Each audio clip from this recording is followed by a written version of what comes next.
Durante el almuerzo de Pascua, mi tía me señaló con desprecio y dijo que ese asiento era solo para la familia. Mi madre, sin inmutarse, reforzó su comentario con una copa de mimosa. No discutí, solo me fui en silencio. 15 minutos después, mi prima se levantó de la mesa, luego su esposo, y luego otro más. Cuando sirvieron el postre, casi no quedaban sillas ocupadas, ni fondos en el testamento que todos daban por seguros. Me llamo Tomás y tengo 34 años. Hasta hace poco, creía que finalmente había logrado construir una vida independiente, estable y alejada de los conflictos familiares. No lo hice para demostrar nada, simplemente no quería seguir bajo la constante supervisión de mi familia. Compré una casa modesta a 1 hora de distancia, lancé mi propia consultora y poco a poco, me alejé del caos que solía estallar en cada reunión familiar. No era odio, pero después de años de ser visto como el hijo desagradecido o el sobrino problemático, me cansé de fingir que todo estaba bien. Mi salida no fue dramática. No hubo discusiones ni portazos, solo un adiós tranquilo y sin aspavientos. Pensé que, haciéndolo así, las cosas serían más simples. Me equivoqué. Durante los primeros 2 años, las invitaciones a eventos familiares comenzaron a espaciarse. A veces me enteraba de bodas o baby showers por las fotos que subían a las redes. Otras veces, recibía un mensaje escueto de mi madre tipo, si estás libre, hay brunch el domingo. Sin más detalles, sin afecto. Se sentía más como una obligación que un verdadero deseo de contar conmigo. Aún así, fui a varios de esos encuentros. Fui amable, conversé, llevé regalos con intención. Pero con el tiempo, las miradas se volvieron más frías, los murmullos más evidentes y las bromas más punzantes. Parecía que mi decisión de independizarme había sido interpretada como un acto de traición, como si al buscar mi tranquilidad estuviera diciéndoles que me creía superior. Jamás dije eso. En realidad, apenas decía nada. Solo quería paz. Aún distanciado, seguía cumpliendo con mis aportes al fondo familiar que mi abuelo creó hace décadas para ayudar a quienes lo necesitaran. Él hizo fortuna en la construcción y destinó una parte a una cuenta común. Cada integrante debía contribuir anualmente, con la idea de que ese fondo sirviera en caso de enfermedad, desempleo o si alguien quería retomar sus estudios. Lo tomaba con seriedad. Incluso después de mudarme, nunca fallé en mi aporte. Nadie me lo agradeció nunca. Nadie lo mencionaba. Pero yo seguía cumpliendo porque creía que era lo correcto. Y así llegamos al pasado domingo de Pascua. Mi prima Carla, una de las pocas con quienes siempre me llevé bien, me escribió unos días antes: espero que vengas al brunch. Le pedí a la tía Marcela que te guardara sitio a mi lado. Dudé. Ya sabía cómo iba a ser. Entraría, y el ambiente bajaría varios grados. Mi madre me regalaría esa sonrisa apretada que decía, no armes líos. Y el tío Alfredo, sin duda, haría algún comentario sarcástico del tipo, miren quién se dignó a aparecer. Pero Carla valía la pena. Siempre fue amable, se interesaba por mi trabajo, me trataba como parte de la familia, no como una oveja descarriada. Así que fui, me vestí bien, llevé una botella de rosado y un ramo de flores para la tía Marcela, ya que ella era la anfitriona. La casa era la misma de siempre, grandes ventanales, adornos florales y ese aroma tenue de jamón horneado y rollos de canela. Entré y sentí que volvía a un papel que había dejado atrás. Todos conversaban, reían, compartían huevos decorados y copas de mimosa. Entonces la vi, mi tía Marcela, junto a la mesa del comedor, con un cardigan color pastel y una bandeja de quiche en las manos, como si fuera la reina del lugar. Me miró, se detuvo, y caminó hacia mí. Me examinó de pies a cabeza y dijo, lo suficientemente alto para que todos escucharan: esta mesa es solo para la familia. Me paralicé. Por un instante pensé que lo había entendido mal, o que era una broma, pero en su tono no había ni un gramo de humor, solo esa dulzura fingida que siempre había en sus palabras envenenadas. Miré a Carla, que tenía el rostro desencajado. Luego a mi madre, en el extremo de la mesa, con su copa de mimosa y esa sonrisa gélida que tan bien conocía. Tú tomaste tu decisión cuando te fuiste, agregó sin mirarme siquiera. Ahí estaba yo, con el ramo en una mano y la botella de vino sudando en la otra. Solté una breve risa, no por gracia, sino por desconcierto. Como cuando ves venir un choque en cámara lenta y te das cuenta de que tú vas al volante. No dije nada, solo di media vuelta y me fui. Me senté en el auto. No lloré. No grité. Me sentía anestesiado. Pensé en todo lo que podría decir, en los reclamos que podría lanzar. Pero ya había hecho eso antes, y no cambió nada. Así que me quedé allí, revisando el teléfono, sin saber si regresar a casa o buscar un lugar tranquilo para almorzar. Entonces vibró el móvil. Era un mensaje de Carla: me voy. Eso fue asqueroso. Luego otro: Iván y yo estamos contigo. Danos un minuto. Desde el coche, la vi ponerse de pie, decirle algo a su madre y salir. Su esposo Iván la siguió. Un minuto después, mi primo David, que hace poco empezó su propia empresa y me agradeció una vez por mis consejos financieros, también se levantó. Después, otros 2 primos. Para cuando sirvieron el postre, la mitad de la mesa estaba vacía. No planeé nada de eso. No tenía una estrategia de venganza. Pero al ver quién se puso de pie conmigo, y quién no, comprendí que algo debía cambiar. Pensé en todas las veces que, en silencio, había aportado al fondo común. Años de apoyar económicamente a quienes ni siquiera me reservaron una silla. Busqué en mis contactos, abrí la aplicación que usamos para administrar el fondo y empecé a redactar un correo. Ese fue el punto de quiebre, pero no fue el final. Cuando regresé a casa esa noche, tenía 3 mensajes de voz. Uno de Carla, asegurándome que no estaba solo. Otro de mi primo David, con tono inseguro, pidiéndome hablar. Y uno de mi madre. Su voz sonaba vacía, pero cada palabra venía cargada con filo. No sé qué creías lograr con esa escena, Tomás. Has avergonzado a la familia. Este juego tuyo ya duró demasiado. Madura de una vez. No respondí. En lugar de eso, abrí mi portátil y accedí al panel de administración del fideicomiso familiar. Técnicamente, no solo era un contribuyente. Cuando mi abuelo falleció, dejó una cláusula en su testamento indicando que el primer nieto en alcanzar la independencia financiera sin recurrir al fondo tendría privilegios de coadministrador. En ese momento, todos se burlaron, diciendo que era una de esas ideas anticuadas que solo él podía tener. Pero yo levanté mi negocio desde cero, pagué todas mis deudas y cumplí con los requisitos antes que cualquiera. Mi madre comentó que le parecía tierno que el abuelo hubiera depositado su confianza en mí. Nunca les conté que,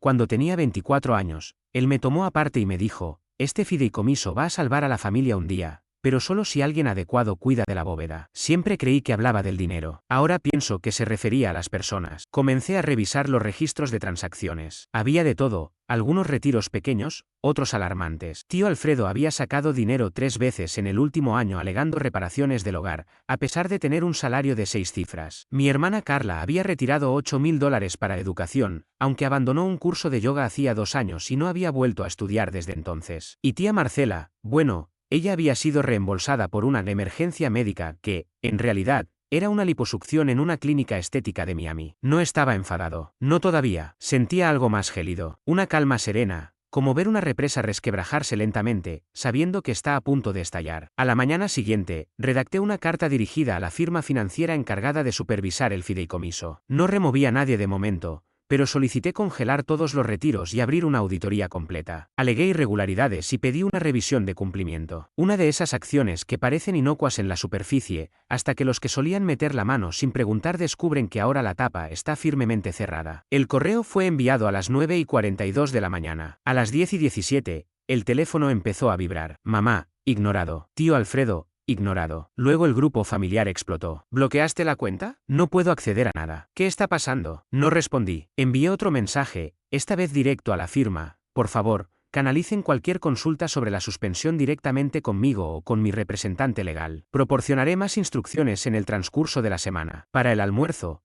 tía Marcela ya había enviado un correo a toda la familia con el asunto abuso de autoridad. Me llamó vengativo, inestable y emocionalmente impredecible. Copió a medio árbol genealógico e incluyó una amenaza apenas disfrazada sobre buscar asesoría legal. Incluso se atrevió a escribir, él nunca fue realmente parte de esta familia. Me quedé mirando esa línea durante varios minutos. Nunca fue realmente parte de esta familia. Esa era la raíz de todo, ¿verdad? Siempre fui el distinto. El que no iba a misa cada domingo. El que cuestionaba cómo se hacían las cosas. El que no reía cuando se burlaban del esposo vegetariano de Carla o cuando hacían bromas machistas sobre David. Nunca encajé, y en vez de respetarlo, me excluyeron. Pero había algo que ellos ignoraban, el fideicomiso no era lo único a lo que tenía acceso. Cuando mi abuelo aún vivía, solíamos desayunar juntos una vez al mes. Siempre pedía lo mismo, café negro, huevos a término medio, pan de centeno seco. Hablábamos de negocios, de la vida, de la familia. Una vez, sin previo aviso, me dijo, la casa del lago, la que todos adoran. No lo saben,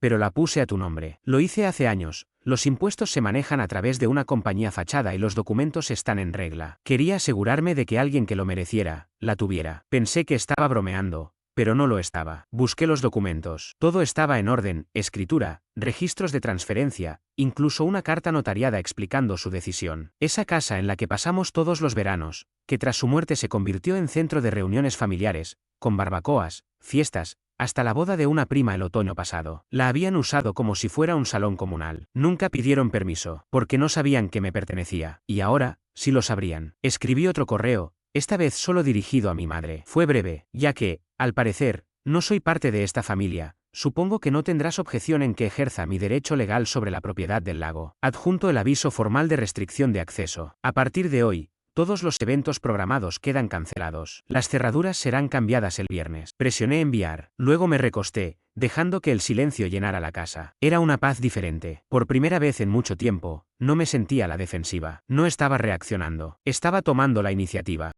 El teléfono volvió a sonar. Esta vez lo dejé sonar. Sabía que lo peor aún no comenzaba. Y no me equivoqué. Pasaron menos de 12 horas para que el grupo familiar entrara en crisis. Carla me envió capturas del desastre. Primero fue mamá, escribiendo en mayúsculas: ¿quién te crees que eres? Luego tío Alfredo con una amenaza legal improvisada sobre robar propiedad familiar. Tía Marcela no se quedó atrás. Tu abuelo estaría avergonzado. Esa frase me hizo detenerme. No porque doliera, sino porque me confirmó algo que siempre sospeché. No conocían al verdadero abuelo. Solo conservaban una imagen prefabricada, una versión de él que se adaptaba a su disfunción cortés. No sabían del hombre que me miró a los ojos una vez y me dijo: mantén la cabeza baja, pero el poder cerca. No contesté. Aún no. A la mañana siguiente, recibí un mensaje de voz de David. Su tono era tranquilo, casi titubeante. Hola, Tomás. No tengo claro todo lo que está pasando, pero, por si sirve de algo, creo que están así porque se están dando cuenta de que el único que ha actuado con verdadera integridad eres tú. Si quieres hablar, aquí estoy. Y viniendo de él, significaba mucho. David siempre estuvo atrapado entre todos, demasiado bueno para enfrentarse a su padre, demasiado agotado para cuestionar a su madre. No lo culpaba, pero tampoco iba a protegerlo de la tormenta que estaba a punto de desatar. La primera visita llegó esa misma tarde. No me sorprendió ver a mi madre en la puerta. Ni siquiera esperó a que la invitara a pasar, entró directamente como si todavía tuviera algún derecho sobre ese espacio. Tomás, dijo, sujetando su bolso con fuerza como si en él se aferrara a alguna clase de estabilidad. Necesitamos hablar. No me moví de la entrada. Cerré la puerta con calma y me apoyé en el marco. ¿De qué quieres hablar?, pregunté, firme pero sereno. De todo este drama, respondió, haciendo un gesto impreciso con las manos. Cerraste el acceso al fideicomiso, bloqueaste la casa del lago. ¿Tienes idea de cómo se ve esto para el resto de la familia? ¿Eso es lo que te preocupa? ¿Las apariencias? Estás actuando como un niño malcriado. Solté una risa seca, más por incredulidad que por humor. Me excluyeron de mi propia familia. Permitiste que tía Marcela me ridiculizara delante de todos. Y cuando me fui, lo llamaron una escena. Ahora vienes a mi casa a exigirme que siga financiando a quienes me tratan como a un extraño, ¿y soy yo el que está actuando como un niño? No respondió. Me miró como si quisiera decir algo, pero las palabras no le salían. Tú fuiste quien dijo que yo tomé mi decisión al alejarme. Pues bien, esta es tu consecuencia. No puedes avergonzarme y luego pedirme que pague la cuenta. Su expresión se endureció. Vi cómo los ojos se le llenaban de lágrimas. Pero esta vez no me acerqué. No más. Este no eres tú, susurró finalmente. No eres cruel. Y no lo soy, respondí. Pero ya me cansé de ser cómplice. Se fue sin decir una palabra más. Esa noche, Carla me llamó. Están perdiendo la cabeza, dijo. Alfredo intentó reservar la casa del lago para la graduación de su hija el próximo fin de semana. Se enteró de la peor manera que ya no está disponible. Sonreí de lado. Ah. Sí, ¿y escucha esto? Marcela llamó al administrador de la propiedad fingiendo que aún era la dueña. Prácticamente lo amenazó. Él le colgó el teléfono. Reí, no porque fuera gracioso, sino porque era exactamente lo que esperaba. Y hay más, añadió. Están organizando una reunión en casa de la abuela. Quieren presionarte para que retrocedas. Alfredo mencionó algo sobre votar para removerte como fideicomisario. Sentí como me hervía la sangre,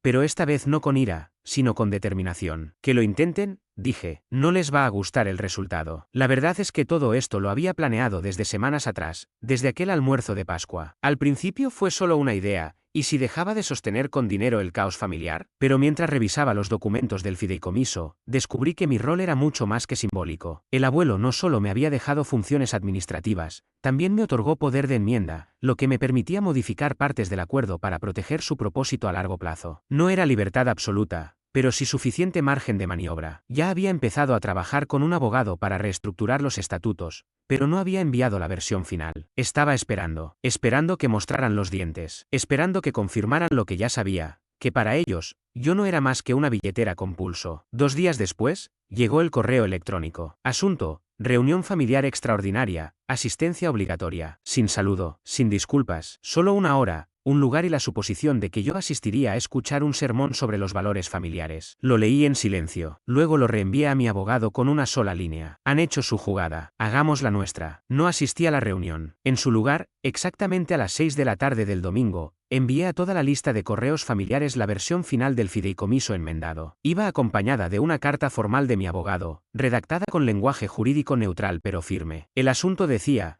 Aviso de reorganización del fideicomiso, vigencia inmediata. El cuerpo del correo fue breve. Estimados miembros de la familia, ante las preocupaciones recientes sobre el uso indebido del fideicomiso familiar, la falta de transparencia y los actos reiterados de hostigamiento hacia uno de sus principales contribuyentes y coadministradores, se ha procedido a una revisión legal de la estructura del fideicomiso. A partir de este momento, todos los beneficiarios que no realizan aportes quedan suspendidos, sujetos a evaluación financiera individual. Toda solicitud de retiro deberá estar respaldada por documentación detallada y será sometida a aprobación por un consejo fiduciario. Nueva cláusula. Cualquier beneficiario que incurra en discriminación, exclusión de miembros familiares o mal uso de los fondos será eliminado permanentemente del fideicomiso. La administración será supervisada por un comité fiduciario independiente, incluyendo un auditor externo, para garantizar la equidad. Esto no es un acto de venganza, es una reestructuración destinada a restablecer la intención original del fideicomiso, apoyo, no privilegio. Pueden comunicarse con inquietudes. Les sugiero hacerlo con respeto. Firmado, Tomás. Apagué el teléfono, abrí una botella de vino y salí al porche a escuchar los sonidos del bosque. Sabía que la reacción sería estruendosa, y así fue. Cuando encendí el teléfono al día siguiente, tenía 47 llamadas perdidas, 18 mensajes de voz y más de 100 textos. La mayoría de los de siempre, mi madre, tío Alfredo, tía Marcela. Voces furiosas lanzando reproches al aire. Mi madre decía que había deshonrado a la familia. Alfredo me acusaba de tirano. Marcela, al borde del colapso, repetía una y otra vez: no tienes derecho, no puedes hacer esto. Pero lo cierto es que sí podía, legalmente, éticamente, y, tal vez por primera vez en mi vida, también moralmente. Más tarde, Carla me escribió: acabas de encender una cerilla en una habitación empapada en gasolina. David también me envió un mensaje, breve pero sincero: sé que esto es complicado, pero gracias. Hiciste lo que nadie más tuvo el valor de hacer. Incluso Sofía, mi prima, que no me dirigía la palabra desde hacía años, me respondió. Después de que me mudé, recibí un correo de Carla. Me decía que, en el fondo, siempre había sentido que el fondo familiar estaba siendo mal utilizado y que, tal vez, ahora sí podríamos ayudar a quienes realmente lo necesitaban. En las semanas siguientes, todo se volvió sorprendentemente silencioso. No porque de repente hubieran cambiado, sino porque perdieron lo que siempre había sostenido su sentido de derecho, mi silencio. Al no tenerlo más, se vieron obligados a enfrentarse con el desastre que habían creado. La reunión familiar a la que no asistí, según me contó Carla, terminó siendo un completo caos. Hubo gritos, reproches, y hasta lágrimas, no por remordimiento, sino por miedo. El miedo al darse cuenta de que la fuente de dinero se había desviado. Durante casi 2 meses, mi madre no me dirigió la palabra. Y yo tampoco la busqué. No envié mensajes ni intenté arreglar nada como solía hacer antes. Dejé que el silencio permaneciera ahí, como un espejo frente a ella. Finalmente, un día me llamó. No para disculparse, al menos no de inmediato. Empezó con conversación trivial, como si nada hubiera pasado. Pero esta vez no dejé que eludiera el tema. En una comida de Navidad, le pregunté directamente: ¿por qué permitiste que me trataran así? Tardó en responder. Después de un largo silencio, simplemente dijo: porque si te defendía, los perdía a ellos. Esa frase me golpeó con más fuerza de la que esperaba. No porque fuera inesperada, sino porque confirmó lo que siempre había temido: nunca fui su prioridad. Mantener la paz con los demás siempre pesó más que proteger a su propio hijo. Siempre fue así, solo que esta vez lo dije en voz alta. Supongo que me perdiste a mí entonces, le dije. No respondió de inmediato, solo soltó un suspiro antes de añadir: no quiero perderte. Tardé un poco, pero al final le respondí: entonces deja de tratarme como si fuera prescindible. Seguimos hablando un rato más. No es que de pronto se convirtiera en la madre que yo necesitaba, pero algo cambió. Una especie de sacudida sutil, como si por fin comprendiera lo que su silencio le había costado. El fondo familiar,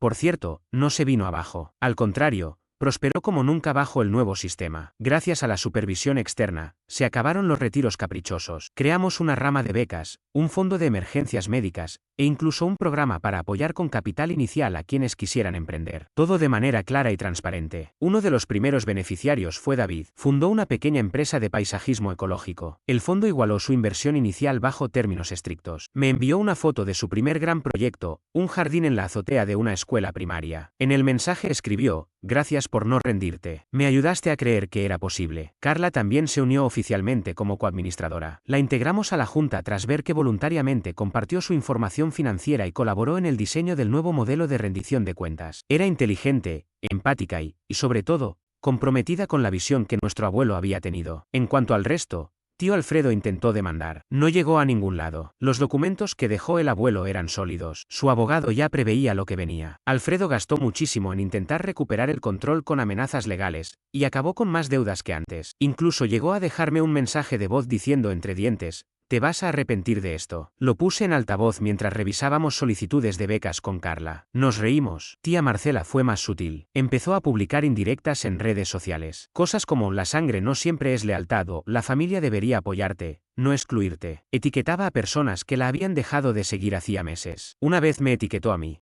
La bloqueé. Mi hermana, en cambio, no dijo nada. Simplemente se esfumó. No me llamó. No escribió. Desapareció del todo. Parte de mí sintió alivio. Parte de mí lloró la pérdida de la hermana que creí tener. Mi madre intenta, poco a poco. No me hago ilusiones. No finjo que todo está arreglado. Pero este año llegó puntual a mi cena de cumpleaños. Traía una pequeña caja, sin comentarios sarcásticos. Dentro había una tarjeta que decía: «Gracias por mejorar las cosas». Aunque no comprendí del todo lo que intentaba decirme, guardé la tarjeta. La casa del lago sigue estando disponible, pero ahora la gente pide permiso antes de usarla, y respeta la respuesta. Volvimos a abrirla para reuniones familiares, solo con invitación. Este verano, Carla y yo organizamos un asado. Asamos junto al agua, jugamos en la terraza, y vimos a los niños hacer castillos de arena como hacíamos nosotros. Algunos parientes no vinieron, otros lo hicieron con cautela, sin saber si aún eran bienvenidos. Pero los que se quedaron hasta tarde, riendo bajo las luces del porche, eran los que nunca necesitaron un fondo para entender qué significa realmente ser familia. A veces me acerco al muelle y me quedo allí en silencio, observando el reflejo del cielo en el agua tranquila. Me vienen a la mente los momentos difíciles, las decisiones que parecían imposibles y las palabras que nunca debí callar. No fueron tiempos fáciles, pero me enseñaron algo: que poner límites también es una forma de cuidar lo que importa. No todo se reconstruyó, y no todos volvieron. Pero lo que quedó, lo que resistió la tormenta, es más sólido que antes. Las risas que escucho ahora no vienen de la costumbre, sino del afecto genuino. Y si algo aprendí en todo este proceso, es que la verdadera familia no se define por apellidos compartidos ni por imposiciones silenciosas, sino por quienes eligen estar, respetar y construir contigo, incluso cuando se ha derrumbado todo lo anterior.